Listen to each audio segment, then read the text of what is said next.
Welcome to வழிப்போக்கன் channel. ஒரு வயல்வெளி, அதில் பெண்கள் வேலை பார்த்துட்ருக்காங்க. மரத்தடியில் ஒரு குழந்தை விளையாடிட்டு இருந்தது. திடீர்னு அது அழ ஆரம்பிச்சிருச்சு. உடனே சொன்னாங்க, அங்கே பாரு உன் குழந்தை அழுது அப்படின்னு.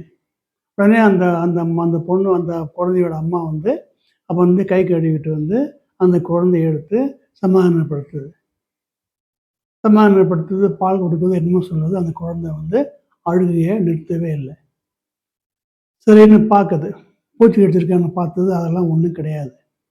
சரி இரு அப்படின்னு சொல்லிட்டு கிளம்புறப்ப மறுபடியும் அது அழுது. நம்ம வேலைக்கு போகணும், அங்கே வேலை செய்யணும், வேலை இருக்குது, இரு வந்துடுறேன் அப்படின்னு அந்த குழந்தைகிட்ட சொன்னாலும் அந்த பையன் அழறான்.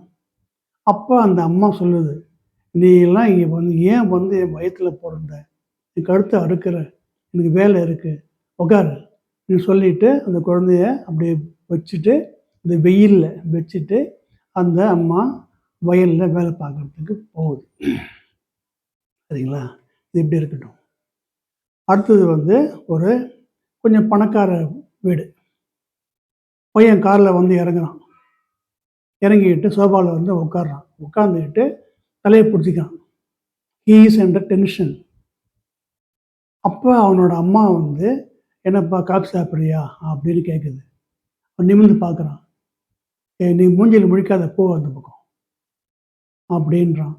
என்ன அப்படின்னா, அவனோட பிஸ்னஸில் he suffered a loss in crores, 1.5 crores loss ஆகி போச்சு. அதுக்கு அந்த அந்த அம்மா அந்த அம்மா அவனோட அம்மா நிற்கிறாங்க. நான் சொன்னேன் இல்லையா அந்த போகணும், ஏன் நிற்கிறேங்க அப்படின்னு மறுபடியும் திட்டுறான். அந்த அம்மாவுக்கு ஒன்றும் புரியல. நீலாம் ஏன் தான் என்னை பெற்றியோ எனக்கு தெரியல, பாரு எனக்கு இவ்வளோ நஷ்டமாகி போச்சு, ரொம்ப கஷ்டம், இருந்து எப்படி வர்றதுன்னு எனக்கு தெரியல, வெளியில் வரவே முடியாது போட்டிருக்கு அப்படின்னு திட்டுறான் அம்மாவை. அந்த அம்மா ஒன்றுமே சொல்ல முடியாமல் உள்ளே போயிடுது. சரிங்களா? ஒரு பக்கம் ஒரு அம்மா தன் மகனை பார்த்து, நீ ஏன் பிறந்தியோ என் வயிற்றில் அப்படின்னு திட்டுது. இன்னொரு பக்கம் ஒரு மகன் தன் அம்மாவை பார்த்து, என்னை ஏன் பெத்த அப்படின்னு கேட்குது. இது என்ன அப்படின்னா, பிறப்பின் ரகசியம். நம்ம ரொம்ப அதுக்கு போக வேண்டாம். அது யார் கையில் இருக்குது? யார் கையிலையும் கிடையாது. இப்போ ஒரு விஷயம் எடுத்துக்கலாம். ஒரு குழந்தை இந்த பூமியில் குழந்தைய பிறக்கிறதுக்கு முன்னாடி கீழே பார்க்குதுன்னு வச்சுங்களேன். கீழே பார்க்குது. அப்போ ஒரு ஏழை வீடு, ஒன்றும் கிடையாது. ஒரு பக்கம் கிழிஞ்ச ஒரு சாக்கு, இன்னொரு பக்கம் அழுக்கு பெட்ஷீட்டு, நடுவில் ஒரு ஸ்டவ்வு, ஒரு பெட்டி, அவ்வளோதான் வீடே. அந்த மாதிரி 10 வீடு இருக்குது. அதில் ஒரு வீட்டில் ஒரு ஹோட்டலில் வேலை செய்கிற ஒரு பையன் கல்யாணம் பண்ணிக்கிட்டு இருக்கான். இப்போ மேலே இருக்கிற அந்த குழந்தை, பூமிக்கு இன்னும் வராத பிறக்காத அந்த குழந்தை ஆண்டவனை பார்த்து, நான் அந்த ஏழை குடும்பத்தில் மகனாக பிறக்க விரும்புகிறேன் என்று சொல்லுமா? ஒரு கேள்வி.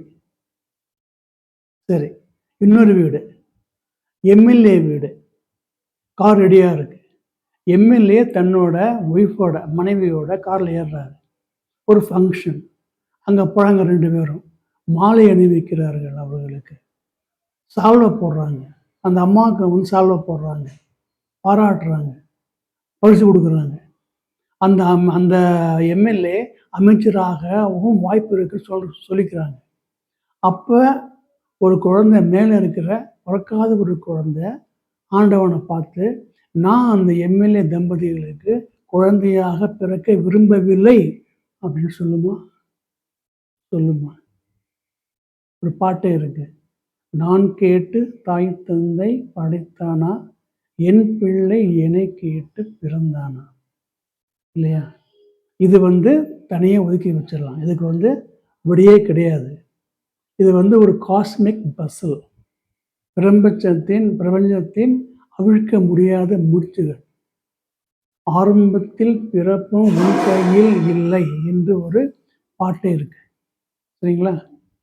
இப்போ என்ன அப்படின்னா, அந்த குழந்தை அழுது அப்படின்னா, எப்படியாவது பசியாக இருக்கலாம், இல்ல தூக்கமாக இருக்கலாம் என்று அந்த குழந்தைக்கு பாலோ, இல்ல சாப்பாடோ போட்டு தூங்க வைக்க வேண்டும். அதுதான் அப்போதைக்கு தேவை. ஏன் என் வயித்துல பொறந்தேன்னு கேள்விக்கு பதிலே கிடையாது. ஒரு குடும்பத்தில ₹1,50,00,000 நஷ்டம் ஆயிடுச்சு அப்படின்னா, அம்மாவ பார்த்து, "நீ ஏன் என்ன பெத்த?" கேட்கறதுக்கு பதிலே கிடையாது. அந்த ஒரு லாஸ்லேருந்து எப்படி வெளியில வரணும் அப்படின்னு யோசிக்கணும். அதுதான் சொல்றேன்.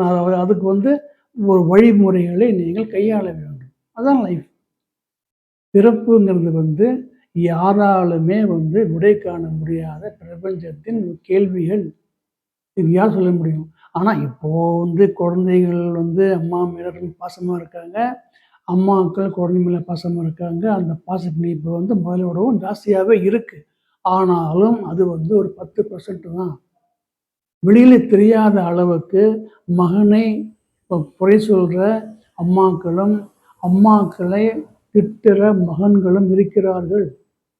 என்ன பண்ண முடியும்? ஒண்ணும் பண்ண முடியாது. பிறந்தாச்சு. பிரச்சனைகளை சால்வ் பண்ணி போய் தான் ஆக வேண்டும். உண்மையிலே ₹1,50,00,000 லாஸ்ங்கிறது ரொம்ப ஜாஸ்தி தான்.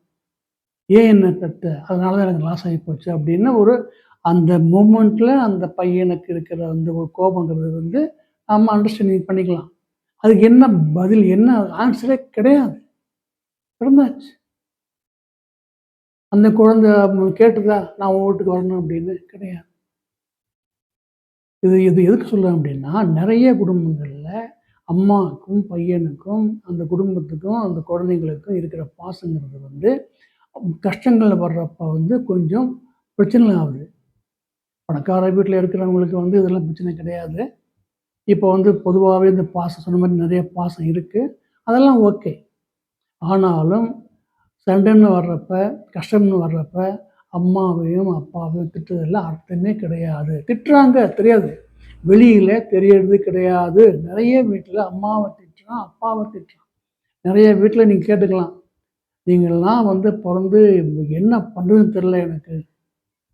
அப்படின்னு திட்டுறாரு அப்பா குழந்தைகள பார்த்து. நெறைய வீட்ல நடக்குது. இது தெரியறது கிடையாது வெளியில. அந்த குழந்தைங்கள வச்சுக்கிட்டு அவ்வளோ கஷ்டப்படுறாரு. ஆகவே விடை தெரியாத இந்த கேள்வியை நோக்கி யாரும் போக வேண்டாம். வந்தாச்சு பிரச்சனைகள் அந்தந்த பிரச்சனைகள் அப்பப்போ சால்வ் பண்ணித்தான் ஆகணும். அப்படித்தான் போயாகணும். ஓகே. ஷேர் பண்ணுங்க. சப்ஸ்கிரைப் பண்ணுங்க. அடுத்த எபிசோடில் சந்திப்போம். நன்றி. வணக்கம்.